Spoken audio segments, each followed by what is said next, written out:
আসসালামু আলাইকুম এভরিওয়ান। আজকে আমি শেয়ার করছি আমার আম্মুর হাতের স্পেশাল বিরিয়ানি রেসিপি। বিরিয়ানি রান্নার জন্য আলুগুলোকে লাল লাল করে ভেজে নিতে হবে। আলুগুলো ভাজা হয়ে গেলে এবার দিয়ে দিচ্ছি পেঁয়াজ, তেজপাতা, দারুচিনি, এলাচ, আদা বাটা, রসুন বাটা, জিরা বাটা। এখানে পেঁয়াজ আর কাঁচামরিচ একসাথে ব্লেন্ড করে নিয়েছি। অল্প পানি দিয়ে মশলাটাকে ভালোভাবে কষাতে হবে। এখানে চীনাবাদাম, জয়ফল, জয়িত্রী, পোস্তদানা একসাথে ব্লেন্ড করে নিয়েছি। এরপর দিয়ে দিচ্ছি রাঁধুনি বিরিয়ানির মশলা, লবণ।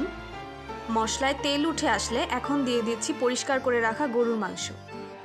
এখন সব কিছুকে ভালোভাবে মিক্সড করে নিব।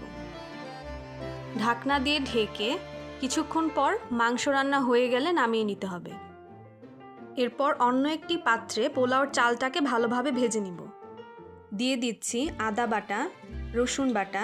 চালটা ভালো মতো ভাজা হয়ে গেলে রান্না করা মাংসগুলো দিয়ে দিচ্ছি।